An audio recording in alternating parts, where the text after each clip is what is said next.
Yo guys, how's it going? Hope you're all well and welcome to another episode here on the channel. Now I know that we said that we weren't going to do any guides, but we've kind of threw that out the window already anyway with some mining guides and stuff out there anyway with cargo, etc.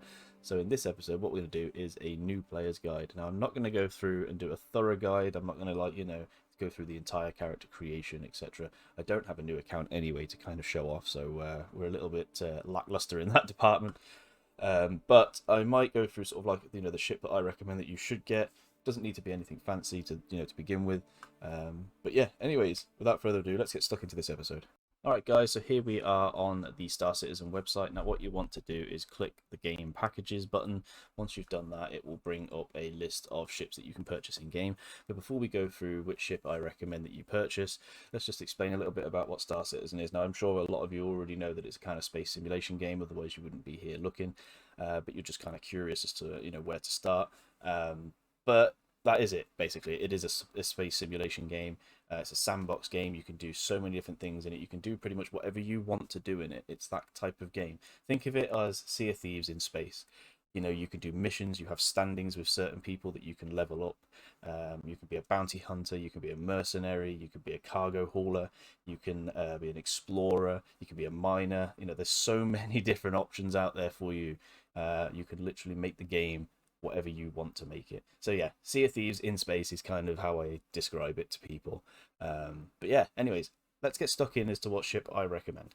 Alright guys, so as you can see, the cheapest package is at the top left, and then in order all the way down to the bottom right, it goes to the most expensive. I definitely don't recommend any of the most expensive ships. The two cheapest ones are more than enough to start you off with in the game. However, if you did want to stretch just that little bit extra, the Anvil C8X Pisces is a very, very good ship for a starter. It is a good all-rounder. It has cargo space, very small amount admittedly. It also has room out the back to put your parcels, packages, whatever you want to call them, in there. And it also has room to bring friends along as well. So when you're doing the missions together, you can all go in the one ship. So those are my recommendations. Stick with either one of the two cheapest, or if you could just stretch that a little bit extra, the Anvil is probably the ideal starter ship actually out of the three of them. But yeah, you don't need anything particularly amazing in the early stages of the game. Alright guys, so this is what the main menu will look like for you, and once you're ready, click on the persistent universe and it will direct you to the character creation screen. You can choose your gender, you can edit so much here. I'm not going to go through and edit a character, but you can edit your jaw, your hair, your crown, your mouth, your nose, everything. You can just, you can go in depth with it. Take your time, create a character that best represents you. And then once you've done that, click accept, and then in the next stage, which I can't show you unfortunately, it will ask you for a spawn point. My recommendation is Lawville. It's kind of very central to everything, but you can pick New Babbage or ArcCorp Area 18. There's also Orison as well. I don't recommend Orison because the atmosphere of that planet is extremely dense to get out of, but of course it is entirely up to you where you want to set that spawn point. But my recommendation anyway is Lawville. But anyways guys, let's move on to the next step. Alright guys, so as you can see, I am laying in a bed. This is how it happens when you first get into the game. Wherever you've set your home planet to be, whether it be Lawville, ArcCorp, whatever it is, you will be in a sort of like I guess a hotel room, if you want to call it that. Now, as you can see on the left, we've got the chat going on, so I like to turn that off every now and then. So to do that, just push F12 and it disappears. And yep, so that's that part done anyway. But like I say, you wake up in this kind of bed here. The first thing you should do really is get out. Now what you do is you can push F and then you can kind of like look to one side and click get up, or you can just push Y and you will stand up. I don't want to do like a complete in-depth of like controls and stuff like that because you can familiarize yourself with the key bindings in the game. I'll just try and go through some basics and stuff like that. Now the very first thing I think you should do is check your Mobi-Glass. So if you push F1, then you can familiarize yourself with this. So in this here, you've got your personal details, you've got your current balance of how much money you've got. Now when you start the game, if you use the referral code, which is up on screen right now, use that referral code guys. It'll help you out and it'll help me out a ton. If you use that referral code, it will give you an extra 5,000 in-game credit, so you should end up with 25,000 current balance. This is your vitals monitoring. And all this sort of details about your suit and so on and so forth. It also tells you your vehicle status and tracked missions, but we're obviously not in a vehicle and we don't have a mission currently set. So down at the bottom here, you've got your comm link, your vehicle loadout, your knickknacks, your skyline, your mode trader, Contracts Manager, Vehicle Maintenance Service, Journal, and Delphi. We'll go through them very quickly. So the comlink, if you click that, you can add your friends and stuff here. You can enter the chat.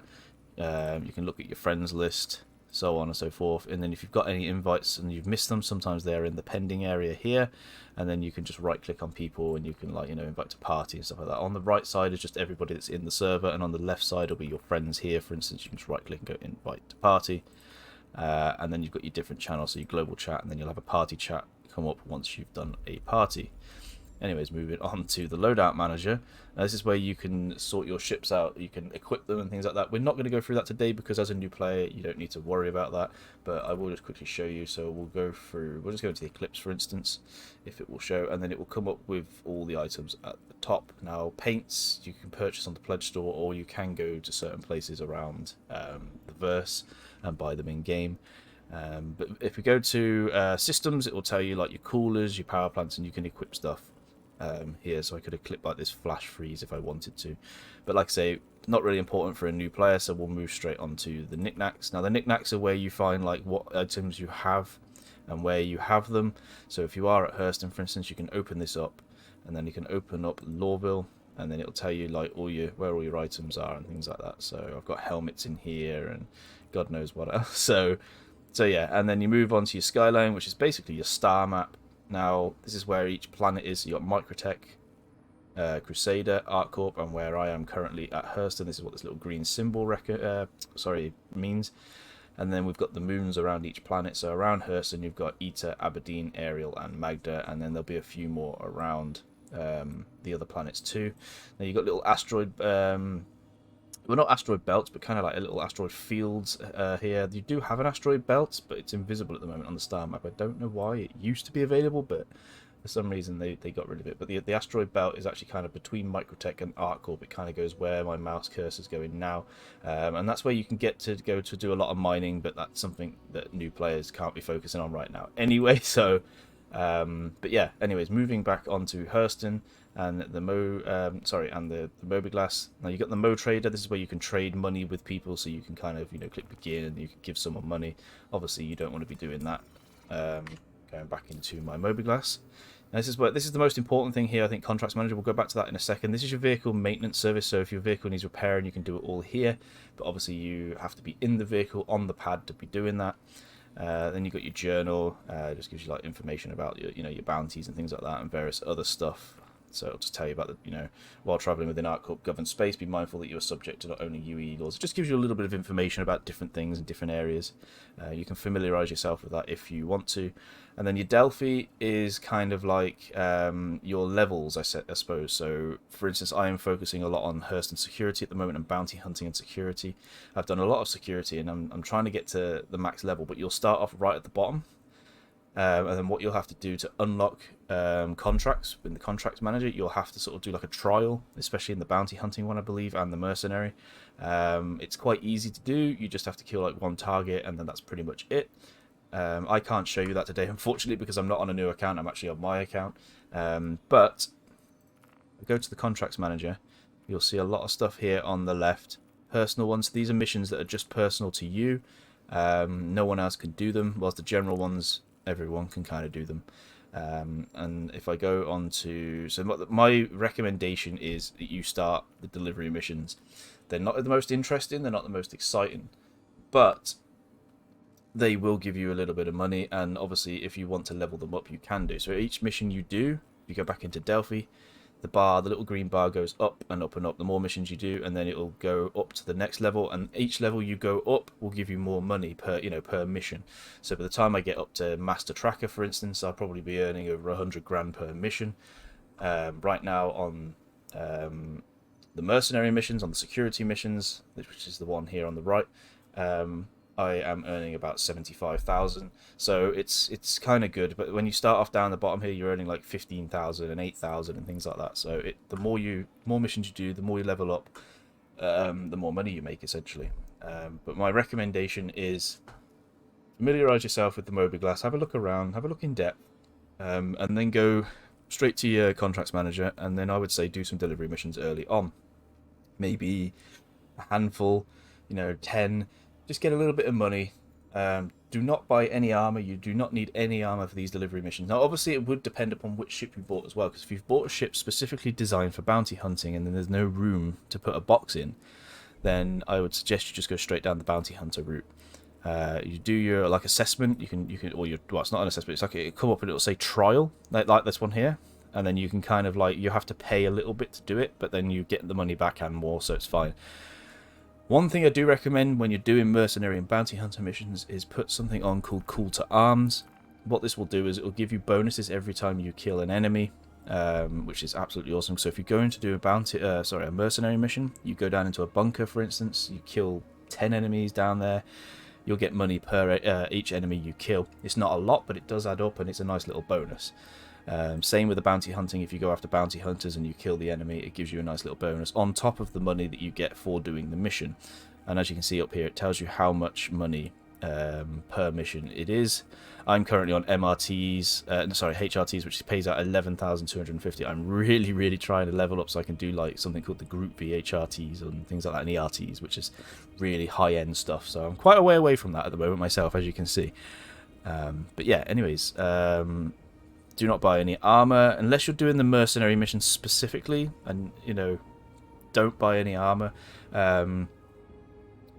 Now, with the mercenary missions, there used to be an old trick where you could get the AI to kind of complete the mission for you, but the AI have been massively nerfed now. So this mission here, assisted defending the site, is a very good one to start with. Once you've done like the trial period and stuff like that, you'll have like a wave of, I think, 10 enemy, but you'll be helping security personnel kill the enemy.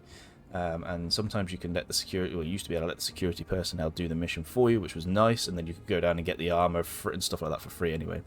I did do a video on this. It is now popped up on the screen on the top right, so if you do want to do that, check that video out and it will show you how to do it. I'm not going to go through like in-depth stuff today, obviously, but yeah, just familiarize yourself with the Mobi-Glass, and I definitely recommend doing some delivery missions if you can, of course. Make a little bit of money, and then when you move into like mercenary missions, you'll have a bit of money to buy some armor then, and then you won't be so annoyed when you've lost it or anything like that. So but yeah, that's about it at the moment. I'll move on in a minute to how to get your ship, and sort of like a bit quick basics on how to fly, etc. Alright guys, so just like in the bed, to get out of it, you hold F down and the cursor to interact with things. So for instance, we can interact with the lights and they'll go out, etc. And the same with the door here. Just interact, open it up, and that's pretty much it. There's nothing else to it.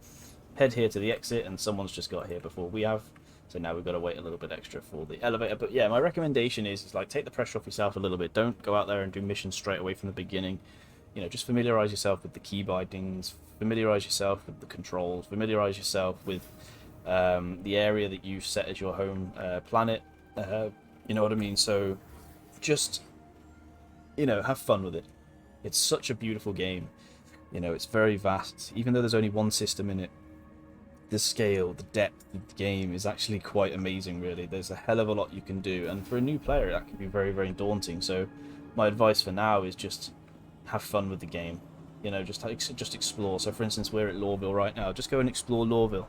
Enjoy it, Right, where we need to go though for the purpose of the video is the Tisa spaceport over here. That's where we can claim our ship. Unfortunately, no actual players coming in to land or take off. But yeah, it's such a beautiful game to look at. I mean, look at that view. It's incredible. And just take it all in. Just have fun exploring. I just can't get over. Even I am in awe of it. And no matter how many times I play this game, I'm in awe of it. Yes, of course it has some of its flaws like every game does, but I keep coming back because it's super addictive, super vast, and even for me, it's just one of the most fun and incredible games I've ever played. But anyways, I'm waffling on, so yeah, we want to go to the spaceport line anyway. There's the hospital. This is where you will respawn if you die here, because you've set this place as your spawn point. Let's just quickly show you how to set a spawn point, very fast. So what you want to do, because at space stations it's exactly the same concept. If you get to a space station, and say for instance you're operating on the other side of the system, you'll want to set your spawn point over there, so you don't spawn all the way over here if you die. You want to spawn close by to where you're operating in the area. So you just got to find the insurance area, and it looks a bit different in each area, but it's regeneration. So you just click on the screen, it will access your records, and then you can transfer. Well, we can't really do it here, but it will ask you to transfer like your imprint basically to your current location, and you just click yes, and then that is it. And then whenever you die, you will spawn wherever you happen to be operating out of. But yeah, this is a a really cool addition. This came in with 317, this hospital, and it's really nice. But yeah, we want to get to the TISA spaceport anyway, so we can go through the basic flight controls. So let's go do that right now. But like I say, it's just such a beautiful game, and just explore it. Like when you're in your ship and you've got your basic controls down, just fly around, go from system to system, and just explore the moons, explore the planets, the cities, and you'll be in absolute awe. You really will. And then once you've done that, once you've got your basics down, then start doing your missions and things like that. Just spend a little bit of time kind of exploring. Right, so we have to wait like 17 seconds for this train. So what I'll do is I will get back to you when we head at when we've got to the other end, sorry. Alright guys, so we're at the other end. We're now at TISA Spaceport, so if you just follow the exit signs, that will lead us to where we need to go and claim our ship or retrieve our ship. Just to the right there is the central business district. That leads us to like the trade area. It's not really something you have to worry about as a new player. It's kind of for cargo running and things like that. But if you do want to learn about cargo running, top right of the screen now, the video that I've made about cargo running has appeared, so go click that, and yeah, it'll teach you a little bit about that. Anyways, just keep following the stairs around, go up this massive flight of stairs here, and it will lead you to this area, and then you'll have like a little bit of a showroom area. The new deal is where you purchase ships in the future, but again, don't need to worry too much about that. This obviously is the console area, and this is where you can retrieve your ship. So if we go and click on that, and then eventually a list should appear. Here we go. You'll probably only have one ship here, maybe two, depending on what you've purchased. Sometimes you get like a free ship, but yeah, it'll probably just be the one for you guys. I'm going to scroll right down until I find the Nomad. That's my starter ship, pretty much, and I'm going to retrieve that. Alright, and it should tell me what hangar it's in, eventually. And we're in hangar 6, and if it doesn't pop up on screen, because sometimes it doesn't, just keep an eye out for the name of your ship like this on the screen. It'll appear in blue letters anyway. Alright guys, so let's go to hangar 6 now. So how you get to hangar 6, or even just all the hangars in general, is you follow it around this way. I do apologise for lag. I'm not really sure what the hell's going on. Dropping a few frames here while making this this video. Lorville can be a little bit demanding for some reason on my my PC, and I have no idea why. But yeah, we'll have a look into this and try and improve the quality a little bit better for you guys, because it's starting to annoy me a lot now, to be honest. But anyways, stop waffling on about that, and let's get to hangar 6. So you just interact again, F, select the hangar you want, in our case 6, and I will get to you in a minute when we're there. Alright, so here we are in the hangar. So the same way that you would interact with the bed and any doors like that, you do the same with your ship. So just hold down F again, and then enter ship. It might be a little bit different for everyone. Sometimes you will enter from the cockpit directly, other times like this it'd be from the back.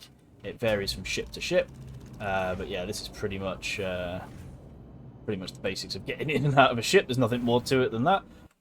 Get to the cockpit here, get into the pilot seat. Alright, so before we take off, the best thing to do is probably familiarise yourself with the cockpit layout itself. Just have a little look around. Luckily for me, all the systems have powered on, but sometimes they won't. I'm going to power them down now, just for the sake of it. Alright, so just here on the Nomads, you've got the flight ready button. This will be different from cockpit to cockpit, but if you click that button, it brings the power back online, or you can push U. Sometimes when the engines are off as well, you can push I, or you can look for the engine on button, which I think is here. Yep, and then you can click that, and that will turn your engines on. Now, to get out of here, we're going to have to push F11. You can keybind this yourself. You can like assign it. And then you go over to Friends, and then you click the little Lorville Landing Services button here, and then it will call them. And then once it's done that, the hangar doors above me will open up, as you can hear them now. Thank you very much. So before we get off and take off, you can push F4, and you can have a little look around your ship. Now, to do that, you push Z or Z. depending on where in the world you're from. And you can have a little look round. There I am in the cockpit there, just chilling. And you can just admire the beauty of your ship, although there's nothing really much to admire about the Nomad. It's a pretty horrible looking ship in my opinion, but you know, some people might like it, each to their own, I guess. And then it is worth noting that if I push Z now or Z, I cannot spin around the ship, so it locks the camera in place. So you want to make sure that when you do push Z again, that your camera is stuck behind the ship. So if I push F4, I am now back in the cockpit. So to take off, all I've got to do now is hold down the spacebar button. But before we do that, as you can see on the left, there is a little square. Now, if I use my mouse wheel up and down, you can see the square going up and down. Now, obviously, that is indicating your top velocity. And if you put it right to the top, that's obviously the fastest, and then right to the bottom is the slowest. You do have a throttle as well, further to the left. That throttle is a... well, it's to give you a little bit of a boost, essentially. And then on the right, you've got your altitude meter just here. And this is your fuel levels down here. So that's your fuel there, your hydrogen fuel and your quantum fuel. Now to refill those up, push F1, go across here to the vehicle maintenance services, and then you can repair, restock and refuel from here. Doesn't usually cost too much, but it will start costing at different prices at different stations. You can manually do it as well, or you can just click the auto. I tend to just auto, to be fair, majority of the time, and that's how you refuel. Anyways, enough about that. Let's get this ship in the air. So to go up, set your velocity to what you want using the mouse wheel again. I'm just going to put it straight in, sort of like into the yellow here. Push the space bar and hold it down, and then you will start to go up. We have a red target here, so that means someone's hostile. So once you're up and out, basically just point the nose up using the mouse. And then what I tend to do is push C. Now C will put you into like a cruise control, and then you will automatically go up. And then you just literally can do what you want at this point. You can chill out, you can wait until you're out the atmosphere, and then once we are, it's about 9,000 meters up to get out the atmosphere, but once we're there, it's not too bad at all. And then to quantum jump to different places, you push B. This will bring your spool, well, your quantum drive online. As you can see, it's spooling up there, and then you've got your calibration on the left. Now, you can set like destinations by pushing F2 in the star map, as we went through earlier. So we are here where the little green triangle indicates. So if you just double click on Hurston, we'll go ahead and jump to aerial, and then you can click set route, and it will pop up here on the left. Now sometimes it doesn't. To alleviate this problem, basically essentially what you do is just jump to any random place at all. I apologize, that's my phone alarm going off for some unknown reason. Ignoring that. And then you'll be able to set the routes in straight after that. But sometimes there is a little bit of a bug in this game. So we can stop cruise controlling now because we have gone 15,000 above. So because we've set that route in, you can see over here there's a little blue triangle. So if you just move the ship across to the triangle using the mouse, you can then calibrate, and then you just hold the B button down and it will jump you to that point. One thing to note as well, Q and E allows you to roll. So Q goes left, E goes right, WASD to move, just the same as when you were on foot. Now Shift and X is brake. So if you're going really fast, if we're boosting, to slow right down really quickly, hold down Shift and push X, and then the brakes will be applied. And like I said before, guys, just go and explore, go and have some fun.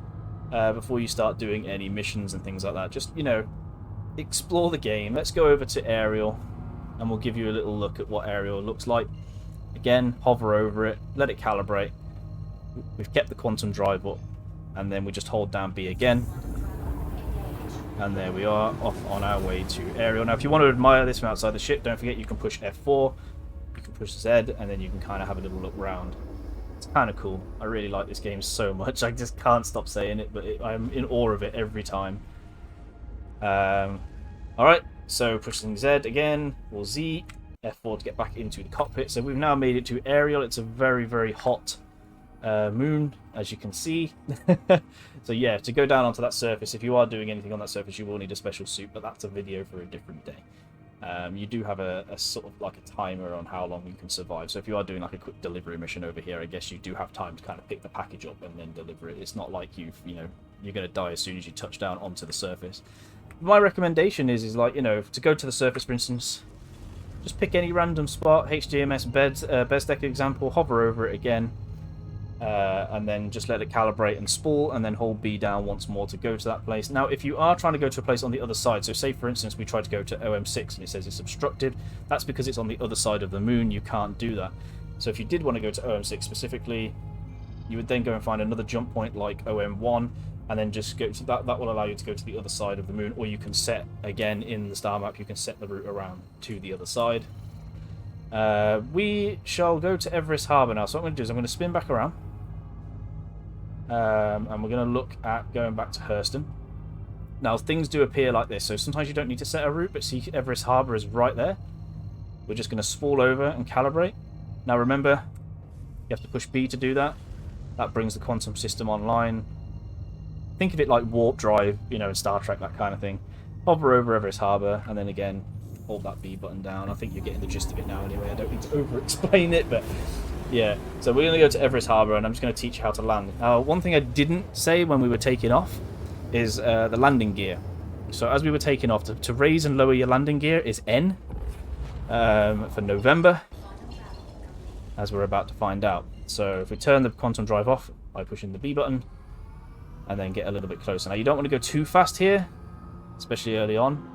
Not until you get used to how fast your ship goes. Otherwise, you'll end up smashing into the station and crashing, and yeah, then you'll end up dying. So just go in nice and slow. And we get that bug where it comes up saying, like, please visit again and stuff. Once you've done that, or once it does that, sorry, it will basically give you an indication as to when to actually communicate with the station. It will come up here for saying, please contact the ATC to land. So to do that, once again, F11. Across to friends. Don't know why it's in the friends list, but it is.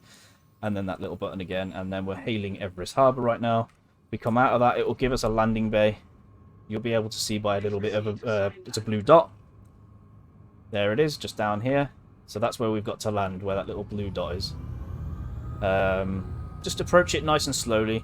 Just get used to the controls, get used to your ship, and then once you can, you know, once you get a little bit more confident, you can do it a little bit quicker, etc. You know what I mean? You'll get the gist of it and the hang of it eventually, and you'll get, you know, I don't want to sound like too cliche, but you'll become at one with your ship. Nah, but seriously, just you'll get used to how the ship flies and how heavy it is, because different ships like fly differently, of course. So I like to land in third person. Now to zoom out, because you can do that, is hold F4 and then push down or scroll down, sorry, on the mouse wheel, and you can kind of zoom out a little bit. I'm going to push N now so you can kind of see the landing gear come down. There you go. And then we can kind of approach the landing bay. And even in F4 mode, you can push the scroll the mouse wheel down, sorry, and it will just slow you that a little bit. And then, as I say, you can come down nice and slowly. No need to... There we go, we're down. And that is how you land, guys. So we're going to get out here. And there is one more thing to cover, and that is inventory. So once I get inside Everest Harbour, I will go through the inventory system real quick. Alright guys, so here we are in Everest Harbour, which is the name of the space station, as we know. So this is where we just came from. You can get a nice view of the planet. So that's Hurston down there. So this is where we came from. We actually came from just there. You can kind of just make out the Lorville Tower there. But yeah, let's get through into the inventory system. Now to access your inventory, you push I, and you can kind of see yourself here, and you can apply things. Now, I've obviously got things in my inventory. Yours will be blank. Now, the inventory system works. Now, since 3.17, it's now local to the specific place you are. It used to kind of be shared in the system. So, for instance, if you were at Everest Harbour, it would share it with Lorville's actual inventory. But now Lorville and Everest Harbour are separated, so all of the inventories are just local to where you are specifically. So this is just Everest Harbour's inventory for me. So yeah, you can kind of see I've got a few items here, a lot of armor, a few guns, etc. It's not too much here. Most of my stuff is down on the planet's surface, but to equip them, you can kind of drag them across, and you can kind of see how they look on your body, or you can double click on them. So for instance, I can double click the backpack, and then it applies to my back. These are like the med pens that you can apply. They come down here. Now, med pens are really, really handy for a new player. It's probably one of the things you should be buying. Also, maybe potentially what I've got here now, a core piece and a backpack. Very, very good for like storing items early on. I think maybe as a new player, this is kind of maybe what you should go for, just something like that. Now, this armor in particular, I acquired from doing a bunker mission rather than actually purchase it, but the concept is kind of the same, I guess. And then, as I say, you've got different helmets and things in your inventory. Now, your inventory will obviously be blank, and you can kind of go through it specifically. So we can look at just the armor, the undersuits, the clothing, just the weapons, and things like that. And you can even go a little bit one step further and just look specifically for helmets by just ticking that button there. So, yeah, it's kind of very, very good, the inventory system. I think it's not too bad at all. And you can click the sort button as well, and it will automatically kind of sort it out for you. So it's very handy indeed. But yeah, that's about it, really. There's not a whole great deal. As you can see, I've got some massive bombs here that go on one of my ships. But there's not really a whole else to explain right now. Obviously, if I've missed anything, guys, please let me know. But if this did, help you in any way, shape, or form, then I'm super glad about that. I hope that it does help everyone that watches it. But yeah, I can go into like more depth with things later on down the line. I know I said I wasn't going to do any guides, and I know we've been through this already, but I kind of just felt like, why not? I might as well just have some fun with my content creation, and I hope you guys are enjoying it as well. So, but yeah, guys, that's about it for this episode. Thank you very much. Stay safe. Take care. Bye.